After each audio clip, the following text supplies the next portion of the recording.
নমস্কার বন্ধুরা, আশা করি প্রত্যেকে খুবই ভালো আছেন। আমি চলে এসেছি আবার আপনাদের মাঝে একটা লোভনীয় রেসিপি শেয়ার করার জন্য। তো বন্ধুরা, আজকের রেসিপিটা কিন্তু দুর্দান্ত হতে চলেছে, তাই একটু স্কিপ না করে সেই সবজির সঙ্গে থাকুন। আশা করছি প্রত্যেকেরই খুবই ভালো লাগবে। বাইরে কিন্তু একদম ঝমঝমিয়ে বৃষ্টি পড়ছে এখন, আর এই মরশুমেই বাড়ির মধ্যেই যদি আমরা এরকম একটা লোভনীয় রেসিপি পেয়ে যাই, তাহলে তো আর কোনো কথাই নয়। তো বন্ধুরা, একটু স্কিপ না করে কিন্তু আজকের এই লোভনীয় রেসিপিটা শেষ অবধি দেখতে থাকুন, কারণ আজকের আমি যে রেসিপিটা আপনাদের সাথে শেয়ার করব, সেটা যেমন লোভনীয় একটা রেসিপি, সেটা কিন্তু তেমনই একটা সহজ সরলভাবেই আমি আপনাদের মাঝে শেয়ার করছি। দেখুন, আজকের এই রেসিপিটা বানানোর জন্য প্রথমেই আমি কড়ার মধ্যে কিন্তু দিয়ে দিয়েছিলাম দারুচিনি আর এলাচ, আর তার মধ্যে থেকে একটা মিষ্টি গন্ধ বেরোতে আমি এখানে দিয়ে দিলাম কিন্তু পেঁয়াজ। আর হ্যাঁ, হয়তো খুব খেয়াল করলে বুঝতেই পারবেন, পেঁয়াজ দেওয়ার আগে কিন্তু আমি এখানে তেলের মধ্যে একটা জিনিস ব্যবহার করেছি, সেটা হচ্ছে যে চর্বি থাকে, সেই চর্বি কিন্তু আমি এখানে দিয়ে দিয়েছি। মাটনের যে চর্বি থাকে কিছুটা, সেই চর্বিটা দিয়ে দিয়েছিলাম। তারপর দেখুন পেঁয়াজটা খুব ভালো করে ভাজা হয়ে যেতে এবারে দিয়ে দিচ্ছি কিন্তু আমাদের সেই মেন উপকরণ। এই মাটনগুলো দিয়ে দেওয়ার পরে এবারে কিন্তু নেড়েচেড়ে কষিয়ে নিতে হবে। আজকের রেসিপিটা কিন্তু আপনি যতটা ভালো করে, যতটা সময় ধরে কষিয়ে নিতে পারবেন, ততটাই ভালো কিন্তু স্বাদ আপনি পাবেন।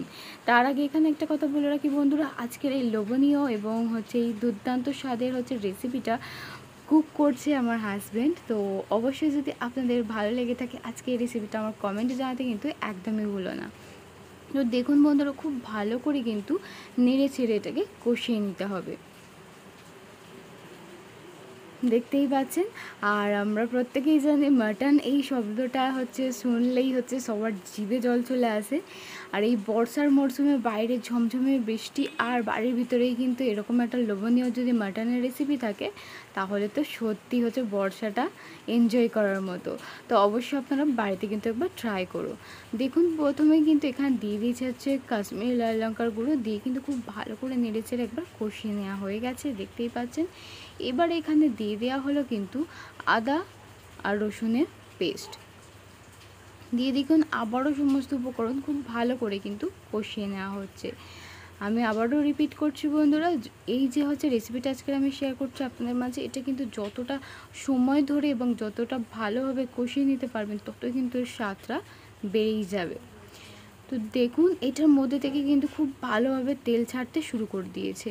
এবারে দিয়ে দেবো নর্মাল লঙ্কা গুঁড়ো, দিয়ে দেখুন আবারও ভালো করে নেড়ে চেড়ে নিচ্ছি। আর যেহেতু এটা দই মাটন, এর কিন্তু ঝালটা খুব চড়া হবে না, এর ঝালটা কিন্তু মিডিয়ামে থাকবে।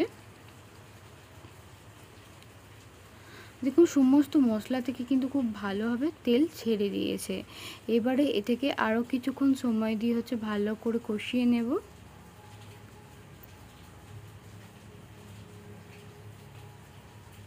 এর মধ্যেই দেখে জিভে জল চলে আসছে না বন্ধুরা?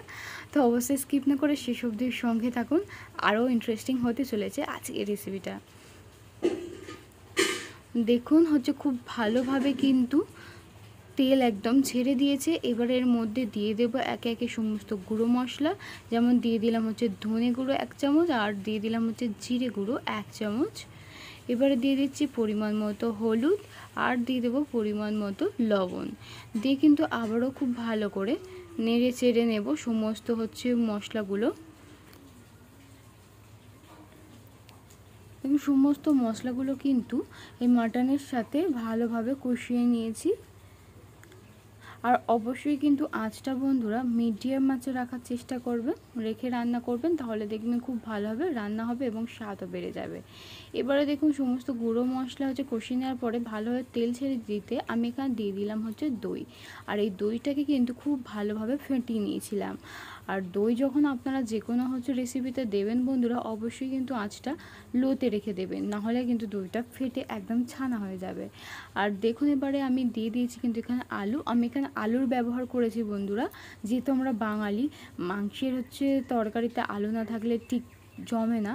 তো আপনারা যদি চান দিতে পারেন, যদি না চান স্কিপও করতে পারেন। আমি দেখুন এখানে আলু দিয়ে দিয়েছি কয়েক পিস, দিয়ে এবারে খুব ভালো করে নেড়েচেড়ে কিন্তু এটাকে কষিয়ে নেব। আর মশলাটা কিন্তু ভালোভাবে কষানো হয়ে গেলে তারপরে কিন্তু আমি এটা সেদ্ধ করব প্রেশার কুকারে, কারণ আমরা কিন্তু কম বেশি জানি এটা হচ্ছে এই মাটনটা হচ্ছে কিন্তু সেদ্ধ হতে একটু সময় নেয়, তাই আমি প্রেশার কুকারে দিয়ে কিন্তু সেদ্ধ করে নেব। তার জন্য আগেই দেখুন খুব ভালো করে হচ্ছে কষিয়ে নিচ্ছি। এটা কিন্তু প্রায় হয়ে এসছে। এবার আমি এখানে দিয়ে দিলাম আরও বেশ কিছুটা লবণ, কারণ আমি আগেই অল্প লবণ ব্যবহার করেছিলাম, তাই এখানে আরও কিছুটা লবণ দিয়ে দিয়েছি। দিয়ে এবার খুব ভালো করে কষিয়ে নিয়ে দেখুন প্রেশার কুকারে দিয়ে দিয়েছি আর দিয়ে দিয়েছি পরিমাণ মতো জল।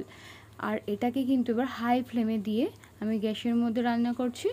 আর এর মধ্যে এবারে দিয়ে দিলাম কিছুটা পরিমাণে গরম মশলা, মানে গোটা গরম মশলাকে আমি কিন্তু গুঁড়ো করে নিয়েছি, সেটাই ব্যবহার করেছি, কারণ এর ফ্লেভারটা কিন্তু একদমই আলাদা আসে।